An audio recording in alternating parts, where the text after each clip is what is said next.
کاگڕێبین چۆنی؟ بژی زۆر زۆر سپاس. وەزت کووە؟ تەندروستی؟ بەڵێ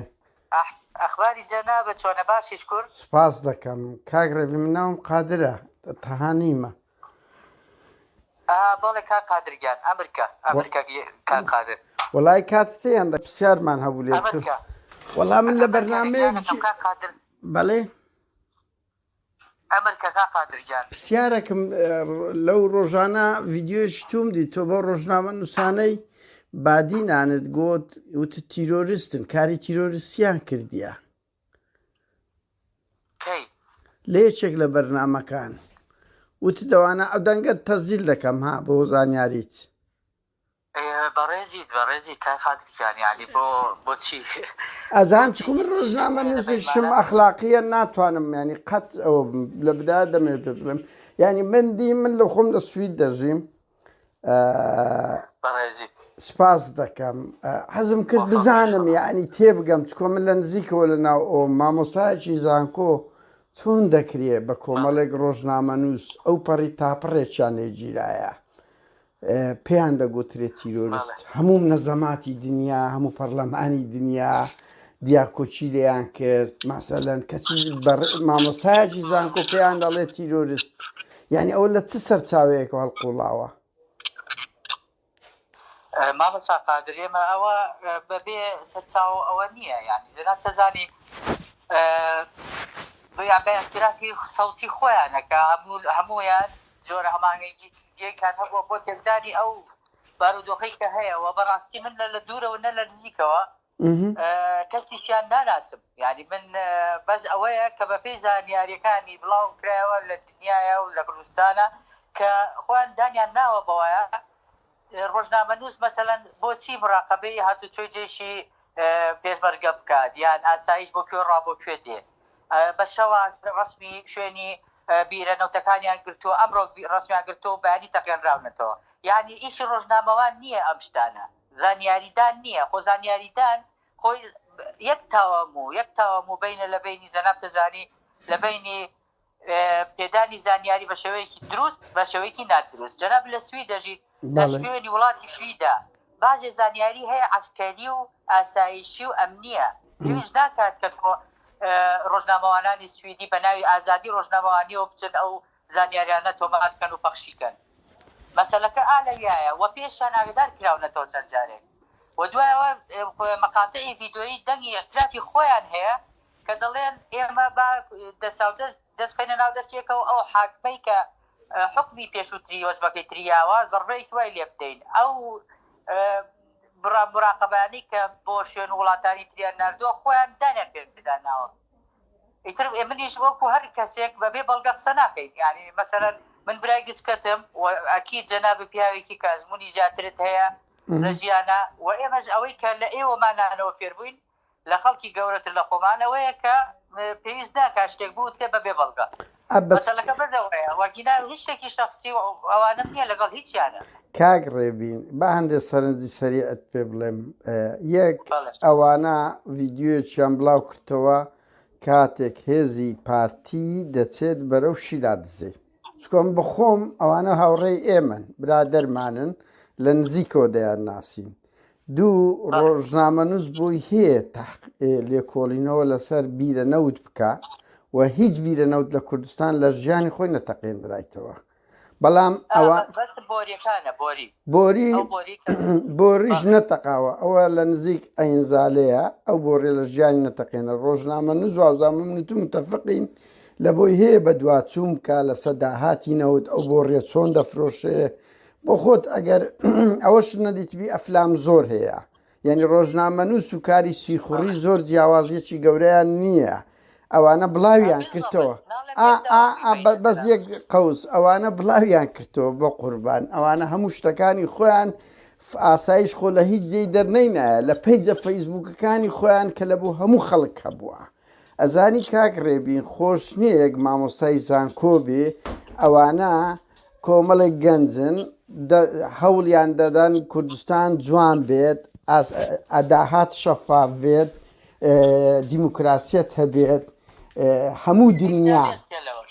هەموو دنیا بەڵێ بەڵێ بەس لێ قەوس چۆن ئەم شتانیان بردۆ بۆ سەفارەتخانەکان و لە سەفارەتخانەکان وتیان ئێمە ئازادیمان نییە و نازانم چیمان هەیە و سەفارەتخانەکان لە بەڵێ تەلەفۆنێکم لە مەسلحەتی کوردەکە تۆ یەکێک چێشکات لە دەرەوەی ماڵی خۆمان بکات و کێشە بنێتەوە بۆ هەر زۆر جیهازی قەزایی دەکەدار بکرێت ئەو جیهازی قەزایی کە ئێمە هەمان و نیمانە تۆزێ و قەزایە تۆزێ ماوەتەوە کاگڕێ ئەزانێکتر لە سلەیمانی یەک تێبینیان نییە باشە سلەیمانی هیچی تیار و نایەوە کوربەرە ڕۆژنامەنووس کوژراوە ئەو ئامانجڕینەکەی ئەوێ بە کوژران کوژرا ئەمان ئەگەر حکم درابن باشە حکومدان مهمترەیە کوژران ئەخر بەراوردی خراپ و خراپتر ناکرێت کاکڕێبین بە قوربان یەک دوو شتت پێ بڵێم یعنی ئەوانەی تۆ بۆ خۆت ڕەنگی مطلع بی لەسەوەی ئەمنسی لە هەموو دنیاە لەو سویدەش شکا ئەمە سوید ئەو وڵاتە دیموکراسیە کاتێکی قامە نادرێت بە خەڵک سویدی هەیە شکایەت دەکا شەڕی حکوومەتی سوید دەکا ڕسوای دەسەڵاتەکەی دەکات دەرێنە حەقیەک بەرامبەر خەڵکەیە ئێوە ناکرێ ئەوی پەنای لە بۆ ئەوە کە تۆ کاتێک سەرۆک حکوومەتەکەت مەسەلەن هەزاران یاداشتی لۆ دەڕوا هەزاران ڕەخنەی لێ دەگیرێ جێ لێ ڕناگیرێ بێگومان خەڵک بیر لە زەختی دەولی دەکاتەوە ئەوە زۆر نۆرمالە بە قوربانە تو ناتوانری بڵێ ئەوە تەجەسوس دەکات تەجەسوس دەزانی چۆنە کاک ڕێبین ئەو هەموو کادیرەی پەکەکەی لە پڕێک درۆن دەگاتە سەری دەکوژێ بەنمونە ئەوە تەجەسوسە ئەوە تەجەسوسە ئەو هەموو بنکەی ئیتلاعات لە خەتی سلێمانی هەیە ئەو هەموو بنکەی میتە هەیە بە ڕۆژی ڕووناک تەنسیق دەکرێت لە ناوبردننی کورد تۆ ماوەکو مامۆستایکی زانکۆ دەبێت ڕەخنە لەوە بگری بە قوربان نەوەک ڕۆژنامە نووسەکی کەی ڕەخنەت گرتووە لەسەر ئەوەی کاک ڕێبین ئەو دەنگەت دووبارە دەکەمەوە کاک ڕێبین یەک پرسیار لێکەم تۆ ڕاچیە لەسەر تیرۆری ئەزانم بەس کورە کاکە حزبی بوون مۆدیلی نمایە ئەوەوە ئەیتود لە 100 پارتی ئەوەترە کاک ڕێبین کاک ڕێبین ئەزانی چە نا ئینسان کە قسەیەکی کردە بتە خاوەنی ئەو قسەیە بە قوربان ئیلە ئەبەت ئەو قسەیە لەسەر تو دەبێت بە تاپۆ تۆ بۆ خۆت دەبینی یەک لێ دوان یەک بەرپرس ئینسان هەتا قسەیەکی نەکردی نابتە خاوەنی کاکە کۆنە ئێستا موکە لای من ئەمن پێرە دیتم زۆرم لا سەیرە مامۆستایەکی زانکۆ بە کۆمەڵێک ڕۆژنامە نووس بڵێ تیرۆریست کە هەموو دنیا داکۆچیان لێ دەکاتەوە یعنی تۆ پێت کاک ڕێبین با ئێستا و پرسیارە لێ بکەم ئەتو چۆن بەو پۆلە ڕۆژنامە نووسەت گوتێکەوانە کاری تیرۆریستیان کردیە ئەوانی تر تەرێک دەکەین باشە فەرموو لەسەر چه ئەساسەک بەڵێ وەڵی نازانم مەسەلەکەت زۆر ئاڵۆز بوو لە نازانم ئێستا بۆچی ئەو شتە کۆنێ ئێستا دێنیتەوە مەدان من دەڵێم پێرە دیمە ئەو ڤیددیۆی توم دیوە پێرە ئەو ڤیددیۆم نانا ئەوە تکۆن نابێ ئەوە دۆسیەکە وەکو حەفتەی شوبات ئاخر ئستنا مامۆستایەکی زانکۆ کاک ڕێبین ئەتو دەزانی جێرمی کۆربین سەرۆکی هەموو پارتی کرێکارانی بەریتانیایە و ڕابەری هەموو چەپەکانی دنیاە تا لە ئێستاکە ئەنیۆکو گەورەتری منەزریانە داوا دەکە یەکسەر بەربدرێ پەرلەمانی بەریتانیا پەرلەمانی ئەلمانیا پەرلەمانی سوید دووجار وەزیری دەرەوەی سوید بانکرا ئەمە سێزار لەگەر دیستی عێراق دانیشتین هەمووی داوای ئازادی دەکە ئەمنستی ئەنتەرناسیۆنال هۆمە ڕایت وۆچ کۆنگریسی ئەمریکی وەزارەتی جێگری وەزیری دەرەوەی سوی ئەمریکا هات یعنی پێدوایە ئەوانە بتوانن داکۆشی لە کەسێک بکەن پێی بگوترێت تیرۆریست وە جەنابەت مامۆستایەکی زانکۆبی بە زمانی کوردی مامۆستای زانکۆ ئاخر دەبی لوتکەی ئەوەبی خەڵکی وشیار و تێگەیشتوو بە بەڵگە قسە بکە چۆن دەتوانرێ بەو پۆلە ڕۆژنامە نووسە بڵێ مامۆستا وەڵاهی من نازانم ئەو پۆلای کە تۆی لێیتەوە مۆزوعەکە کۆن بۆ براویشەتەوە نێو ڕێز و احترامیشێمە بۆ جەنابەت چونکە جەنابەت بە شەخسیەکەی دیارە حیوارەکان و چۆنە بێ مامۆستای وا بکە و چۆنە بێ مامۆستایوانەکە من نازانم جەنابەت کەیت و چی دەوێت چۆنە بێ بەو شێوەیە بڕیار بدەی بەسەر یعنی خەڵکی ترا و ئازادی خەڵک پاشێل بکەی بەونەوە هەر کەسێک و ئازادە مامۆستای زانکۆیە پارێزەرە بەقاڵە هەر کەسێکە ئازادی بە خۆت دەدەی بە خەڵکی تری نادەی یعنی بەڕاستی لەواتێ چۆن نەبێ مامۆستایەک وا بڵێ هەر کەسە و ئازادی خۆی نییە جەنابەت لە سوێدی بە ئازادی خۆت قساکەی و تۆ جەنابەت ئازادی چۆن تحلیلیەکەی و بابەتەکەش کۆنە و بڕاوەتەوانێ یعنی ئەمن ئەزانم بەستخوا کاگڕێبین یەک پرسیار من کە دەڵێم مامۆستای زانکۆ جودایە لەگەر ئاسایشێکی جەلات جودایە لەگە کادیرێکی نەخوێندەوار تۆ متەڵەعی وەنیا چۆن دەکرێت مامۆستایەک لەو کەیسە گەورەیە بکەویتە سەنگەری پارتیەک کە دەبەخۆت دەزانی یان یەکێتیەک چەندین کەسیان تیرۆر کردیە باشە ئێستا پێ دڵێم ڕێی چییە با بەواز بێنێ لەوەی ئەوە تو دەڵێ ئەی سەردەش عوسمان ئەی ویدات ئەی کاوەگەرمیانی ئەی ئامانج کورە براکەم عەلی بۆسکانی عەلی بۆسکانی تۆ ڕێی چییە لەسەر هەر هەموو ئەو تیرۆرە سیاسیانەی پارتی یەکێتی کردیان لەسەر ئێمە بە بەراورد کردمان مامۆستا قادر ئێمە کە بە بەراورد ئەو زۆنەی ئەو بەر وایە لێ کردبوو بە زۆنی ئەم بەر بڵێن شتێکی گەورەیە و هەڵایەکی گەوریان نایەوە لە کاتێکە هاوپیشەکەی خۆیان دەکوژرێ باشە کوشتن گرنگترە یان هەردووچی خەتەرە غەڵەتە وتیش من لە وتارەکە لە مقابلەکە شاوتم بەڵام بۆچی بیزات ئەو نەوعە وای لێ کرا کە زەخ کرا و زر کرا و کەمپینی بۆ کرا لە کاتی کوشتنەکەدا کەس هەمویان دەمیان لە کلیلەدا بوو لەلیان نەوت کەسیان یعنی ئەم بابەتە جێسەرنجا کاگڕێبین ئەزانم خۆی قەوسەدی مهمترەیە ئەو نەوعە کاگڕێبین هەفتەی شوبات بەس مەبەستەکەمەوە بووە لەو کاتە شاکەوتومە ئەنا هەفتەی شوبات حوت بەدەست یەکێتی شەید کرا و سێ بەدەستی پارتیش ئێمە لە ئەوروپا لە هەموو ئەوروپا خۆپیشاندانی گەلە گەورە کرا کاوە گەرمیانی تێم دەگەی زۆر لەوەی سەردەشتی گەورەتر بێ کەمتر نەبووە من بۆ خۆم بە شخصی تا ئێستاش دوو داشکایەتم لە مەحموود سەنگاوی کردیە لە پۆلیسی سوید قەتوە تێمەگە جیاکاری هەبووە بەڵام پارتی نشاتی لە ئێرهاب زۆر زیاترە لە یەکێتی کێشەکە لەوەیە ئێمە ئەحسائیەمان کردیە بە دەیانیان لە بندستی بەس لە بادینان 400 کە زیاتر بە دەستی پارتی تیرۆر کرایە بەس لە سلێمانی ڕەنگی 25 کەسەکە بێت کێشەکە لەوەدایە بە ڕۆژنامەوان و سیاسی بە ڕۆژنامەوان و سیاسیش برا بە شەرە تیرۆری سیاسی خۆمەرز نییە ئێڵە لەگەر ڕۆژنامە نووس بکرێ خەڵک زۆر بەغەڵەت تێگەشتی هەر کەسێک لەسەر ئازادی بیر و ڕاگە کابرایەک متەدەیینیش بوو وەکو مەلاهوشیار لە هەولێرێ تیرۆری سیاسیە ئایتو لەسەر فکر وایەیان نە تۆ مامۆستای زانکۆی من بۆیە پێ دەڵێ مامۆستای زانکۆ ئاستی بەرزترە وانە یعنی تو ناکرێ بە قالێک لە خۆی لەو مەفهومی تیرۆری سیاسی ناگات تەبیعیە بەس تۆ مامۆستای زانکۆی کاکە ڕێبین ئەوە شۆک ئینسان دای دەگری ئەو مامۆستایە کۆمەڵێک تەڵەبەی لەبەردەستە چۆن دەکرێت لە سەفی هێزێک بێ پاساو بۆ جەلادبوون و بۆ تیرۆر بهێنتەوە لە هەردوو بەرەتان ها لە مامۆستایەکی یەکێتی لە مامۆستایەکی داکۆچی لە پارتی یعنی ڕخنەکەی ما لێرەدایە دوو تخوا کاک ڕێبین من خەڵکی هەولێرم جەنابەت لە شوێنش کە دەڵێی یعنی ئەو ڤیددیۆکان لە شوێنێک دانراوە ئەڵەی ماڵی مەلا مستەفا خەڵکیان فێرە شوقە کرد تو ویژدانت قەت سەردانی پۆتیناوە و شاپاوە و جێمەدێ و کوردستان و ئەو منتیقە شەعبیانەی هەولێرت کردیە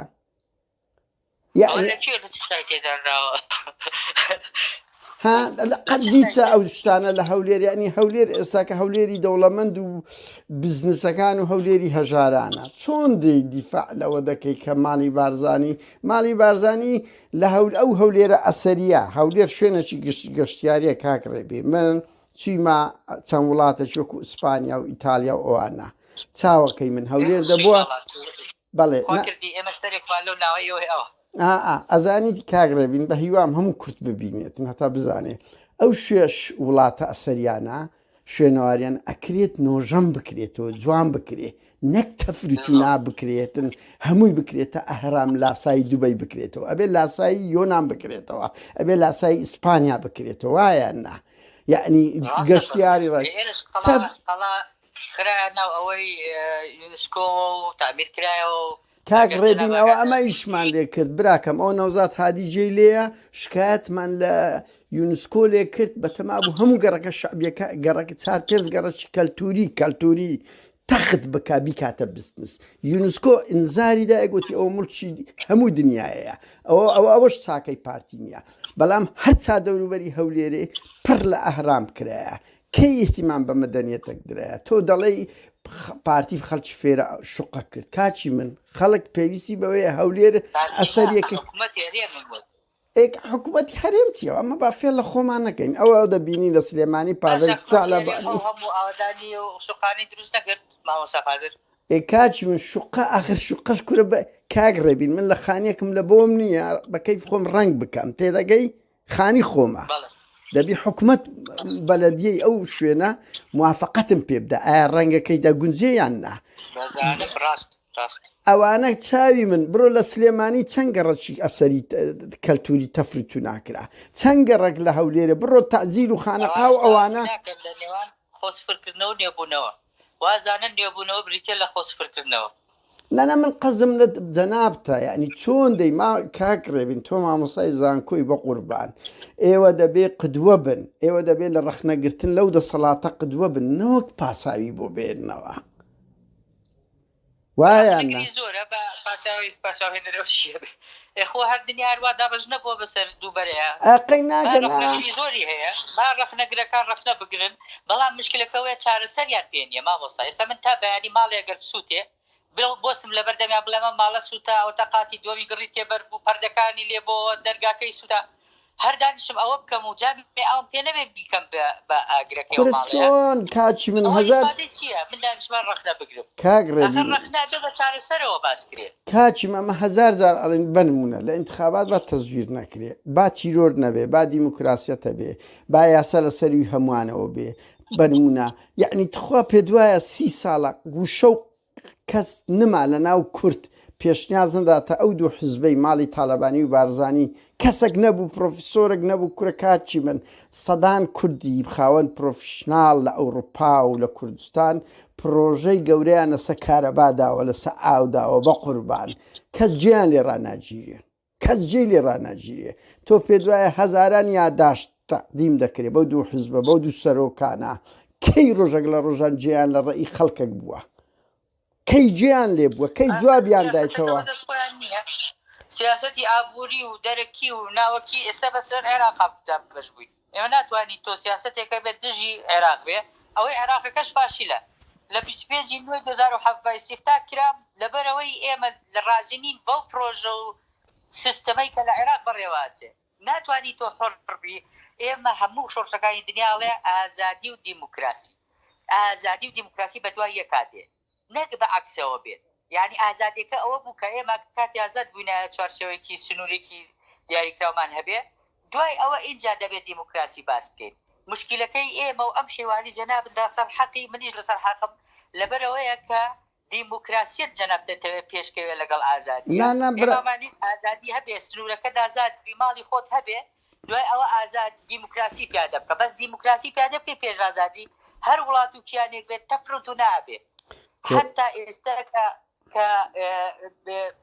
بعضی بەیاننامەی یەکێتی نیشتیمانی وافەنەوە لە سوێکیا باوتسیبیان بە ئەنقەز نووسیبیان دیموکراسی و ئازادی دیموکراسی کە پێش ئازادی هادی هانی ئەو کیانەت دروست نابێ داوت بن ئەڵێ ئەو ئیسرائیلی کە دامەزران تەلی چەپڕەوەکان و ڕاستڕەوەکانی هێناوی کەنیسەکە لەگەڵ حزبی عومال و چەپەکە شوێنی پێخواردنوتیان با هەتاوەکو ئەم کیانە دروست دەکەین یەکگرتوو بن دووبەرەکی دروست مەکەن دیموکراسیەت و ڕای جیاواز هەنێ خاوکەنەوە کاڵکەنەوە هەتاوەکو کیانەکە دروست دەکەین دوای ئەوە بۆ خۆتان بەر بنە یەکتریسیەکەن بیگەن دوای ئەوەی کە کیانەکە دامەزران دوای ئازادیەکە بەدەستهات کە ئازادی بەدەستهات دوای ئەو دیموکراسی ببی قەی ناکار خۆی گەورەش کاڵێ بسم الله الرحمن الرحیم ڕەحمانەکە کەیە کاتێک کە شتەکان دابینەکات بۆت ڕەحیمی ژەبێ کاتێکە غەڵەتی دیار مناڵە بچووکەکەی هەیە ئەبێ خۆ دەفتەر و قەڵەم و هاتوو چۆ نان و گیرفانەکەی بکات و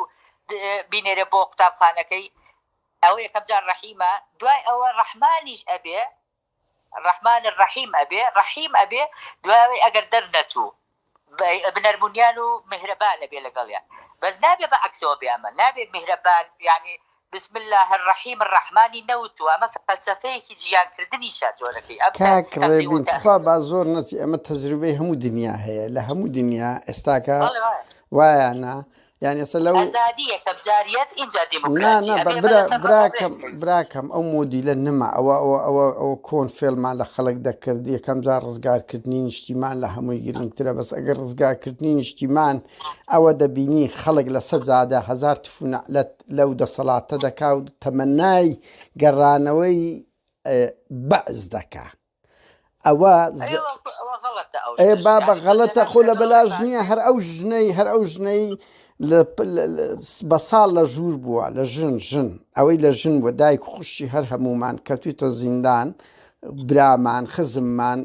بەرگەی ئەو بەعسە درڕندەی گرت ئێستا دەڵێ خۆزیە بە بەعس خۆزیە بە سەدام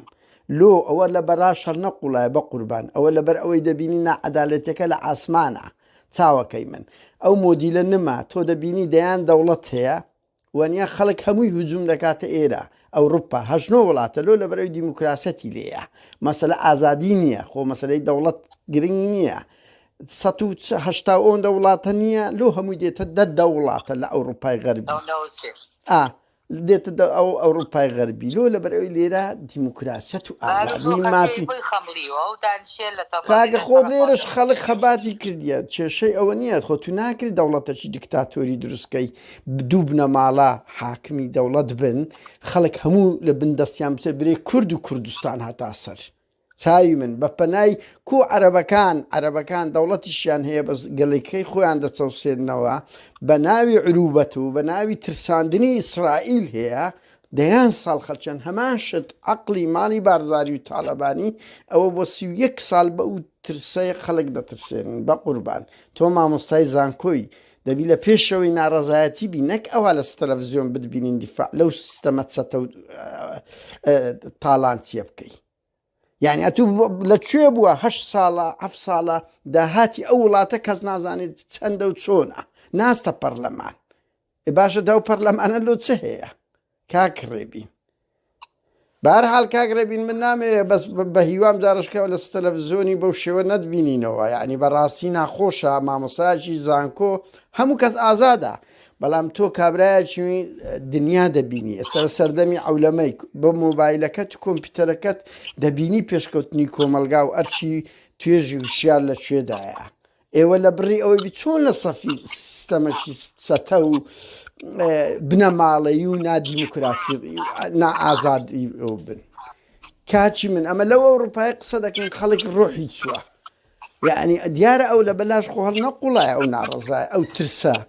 ئێرهابەکی گەلە گەورە هەیە تخوا معقولە لەو هەولێرە خەڵک ناوێری مزاهرە بکە هەر جارێک دەکرێت 100 کەس گیرێ خۆ پۆتین حکوم ناکە بە قوربان خواردۆغان حکوم نابی بکە خەڵک خەباتی کرد لەبەر ئەوەی خۆنان و ئاو هەموو شتەچی هەبوو وا بوو یاننا لۆ خەڵک خەباتی کرد زڵی بەعس لەوەی بتوانی پڕ بەگەری و قسە بکاتن کاتێکی خۆش کاکەڕێبی بە هیوام ساوی من سەد ساڵ